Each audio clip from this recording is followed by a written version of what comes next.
जय शू की। मैं हूँ प्रियंका डामोर और आप देख रहे हैं रेडियो वर्तास एशिया की हिंदी सर्विस। कली से समाचार में आप सभी का स्वागत है। कली से समाचारों में प्रमुख है, नन ने सीरिया में खाद्य संकट की चेतावनी दी। नागालैंड में शांति की नई उम्मीदें।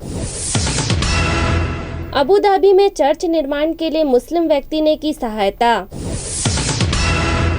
केरल की सबसे उम्रदराज शिक्षार्थी भागीरथी अम्मा का 107 वर्ष की आयु में निधन। हैदराबाद में फादर स्टैन स्वामी की अस्थियों को सार्वजनिक श्रद्धांजलि के लिए रखा गया। जॉर्जिया की संत रानी केतवन को पीएम मोदी ने दी श्रद्धांजलि। कोर्ट ने निष्कासित भारतीय नन के लिए पुलिस सुरक्षा से किया इनकार। बाल कल्याण मंत्रालयों ने चर्च से अनाथों की मदद करने का आग्रह किया। रांची महाधर्म प्रांत ने कुलियों, श्रमिकों व शेल्टर होम की मदद कर यीशु का प्रेम बांटा। बीएसएनएल पेंशनर्स कल्याण एसोसिएशन के वरिष्ठ साथियों को सम्मानित किया गया।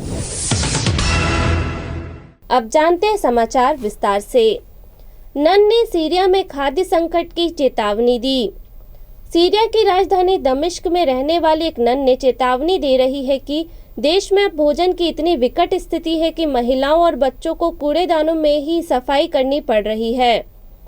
सिस्टर एनी ने Catholic charity Aid to the Church in Need को बताया कि गहराते आर्थिक संकट ने गरीबी के विस्फोट को जन्म दिया है, जिसमें लोग एक दिन या उससे कम समय के भोजन पर जीवित रहते हैं। हमारे लोगों को खाने के लिए पर्याप्त नहीं मिल रहा है। लोगों को, बच्चों और महिलाओं को खाने के लिए बेताब देखना बहुत दर्दनाक है। नागालैंड में शांति की नई उम्मीद। पूर्वोत्तर भारत की 3 ईसाई बहुलक राज्य में से एक नागालैंड राज्य में शांति की नई उम्मीद जगी है। सशस्त्र उग्रवादियों समूह ने शांति प्रतिक्रिया को तेज करने का फैसला किया है। 21 जुलाई को राज्य की राजधानी दीमापुर में हुई नागालैंड के मुख्यमंत्री नेफ्यू रियो, सभी पार्टियों के विधायकों और National Socialist Council of Nagaland Isak Muivah गुट के नेताओं के बीच में हुई बैठक में यह निर्णय लिया गया। अबू धाबी में चर्च निर्माण के लिए मुस्लिम व्यक्ति ने की सहायता। संयुक्त अरब अमीरात में स्थित एक भारतीय मुस्लिम अरबपति व्यावसायिक अपनी राजधानी अबू धाबी में एक प्रोटेस्टेंट चर्च बनाने में मदद करने के लिए आगे आया है। यूसुफ अली मुस्लियाम वैटिल अब्दुल कादर, जिन्हें M.A. यूसुफ अली के नाम से जाना जाता है, ने 23 जुलाई को अबू धाबी में दक्षिण भारत के चर्च के एक प्रार्थना केंद्र के निर्माण के लिए $1,36,147 का दान दिया। हैदराबाद में फादर स्टैन स्वामी की अस्थियों को सार्वजनिक श्रद्धांजलि के लिए रखा गया। कैथोलिक एसोसिएशन ऑफ हैदराबाद के तत्वाधान में 18 जुलाई 2021 को हैदराबाद के सेंट मैरी बेसिलिका एवं 21 जुलाई को Saint Patrick High School Secunderabad में फादर स्टैन स्वामी की अस्थियों को सार्वजनिक श्रद्धांजलि के लिए रखा गया, जिसमें कई विश्वासियों ने भाग लेकर फादर स्टैन स्वामी को श्रद्धांजलि अर्पित करी। कार्यक्रम में कोविड-19 की सावधानियों का पालन करते हुए लोगों ने भक्तिपूर्वक भाग लिया। हैदराबाद आर्चडायसिस के आर्च बिशप पोला एंथोनी ने भी फादर स्टैन स्वामी को श्रद्धांजलि अर्पित करी।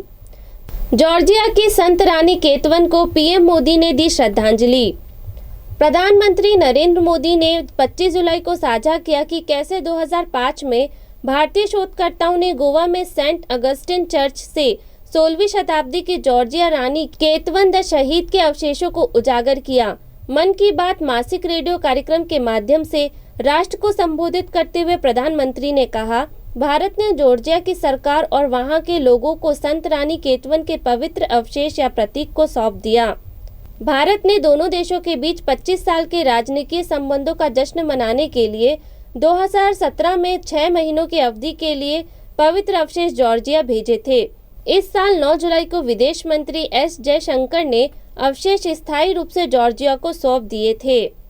प्रधानमंत्री ने दोनों देशों के बीच मजबूत राजनीतिक संबंधों की सराहना करते हुए कहा, इस समारोह में भारत की प्रशंसा में कहे गए शब्द वास्तव में बहुत यादगार है। केरल की सबसे उम्रदराज शिक्षार्थी भागीरथी अम्मा का 107 वर्ष की आयु में निधन। केरल की सबसे बुजुर्ग शिक्षार्थी भागीरथी अम्मा, जिन्होंने 2 साल पहले 105 की उम्र में साक्षरता परीक्षा पास की और प्रधानमंत्री नरेंद्र मोदी की प्रशंसा हासिल की, उनका कोलम में निधन हो गया। परिवार ने बताया कि वह 107 साल की थी और उन्होंने 22 जुलाई की देर रात को अपने घर पर उम्र संबंधी बीमारियों के कारण अंतिम सांस ली। कोल्लम जिले के प्रकुलम में रहने वाली शताब्दी महिला सशक्तिकरण के लिए उनके असाधारण योगदान के लिए केंद्र सरकार द्वारा प्रतिष्ठित नारी शक्ति पुरस्कार प्राप्त करता थी। कोर्ट ने निष्कासित भारतीय नन के लिए पुलिस सुरक्षा से किया इनकार। केरल उच्च न्यायालय ने एक बर्खास्त भारतीय कैथोलिक नन के लिए पुलिस सुरक्षा से इनकार कर दिया है, लेकिन उसकी पूर्व मंडली की याचिका के बावजूद कि उसे बेदखल कर दिया गया है, उसे कॉन्वेंट में रहने की अनुमति दी गई है। अगस्त 2019 में केरल स्थित फ्रांसिकन क्लैरिस्ट कांग्रीगेशन ने उनकी बर्खास्तगी और बाद में उन्हें कॉन्वेंट से बेदखल करने के प्रयास को चुनौती देने वाली एक निचली अदालत में लूसी कलापुरा द्वारा शुरू किए गए एक मामले में दक्षिण भारतीय राज्य की शीर्ष अदालत ने एक त्वरित सुनवाई का आदेश दिया। उच्च न्यायालय के न्यायमूर्ति राजा विजय राघवन वी ने कहा, जैसा कि अभी की स्थिति है, याचिकाकर्ता मंडली की सदस्य नहीं है। यह तथ्य हालांकि याचिकाकर्ता द्वारा विवादित है। शीर्ष अदालत का यह आदेश 22 जुलाई को पूर्व नन की उस याचिका के जवाब में आया है जिसमें उसने अवज्ञा और धार्मिक प्रतिज्ञा तोड़ने के आरोप में निष्कासन के बाद पुलिस सुरक्षा की मांग की थी। बाल कल्याण मंत्रालय ने चर्चों से अनाथों की मदद करने का आग्रह किया। कोविड-19 महामारी के कारण दुनिया भर में 40 लाख से अधिक लोगों की मौत हुई है, जिस कारण अनाथ बच्चों की संख्या में वृद्धि हुई है।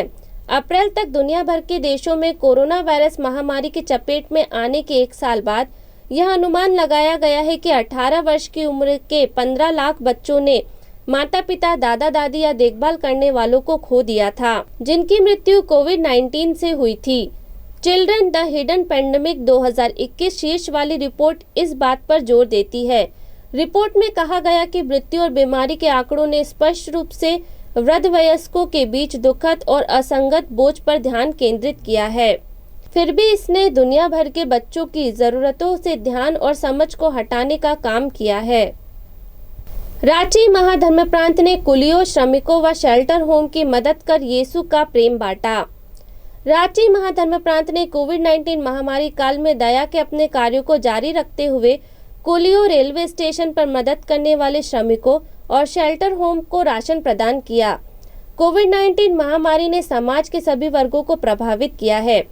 रांची के महाधर्माध्यक्ष फेलिक्स टोपो एसजे एवं धर्माध्यक्ष थियोडोर के साथ धर्म प्रांत के फादरों, ब्रदरों एवं युवाओं ने रांची के रेलवे स्टेशनों पर 100 से अधिक कुलियों, मोचियों और अन्य कर्मचारियों को सूखा राशन प्रदान किया। बीएसएनएल पेंशनर्स कल्याण एसोसिएशन के वरिष्ठ साथियों को सम्मानित किया गया। दिनांक 23 जुलाई को मधुर हॉल, छप्पन मार्केट में अखिल भारतीय बीएसएनएल पेंशनर्स कल्याण एसोसिएशन की इंदौर शाखा का वरिष्ठ साथियों को सम्मानित करने का कार्यक्रम रखा गया, जिन साथियों ने अपने जीवन काल के 75 वसंत पूर्ण कर लिए हैं।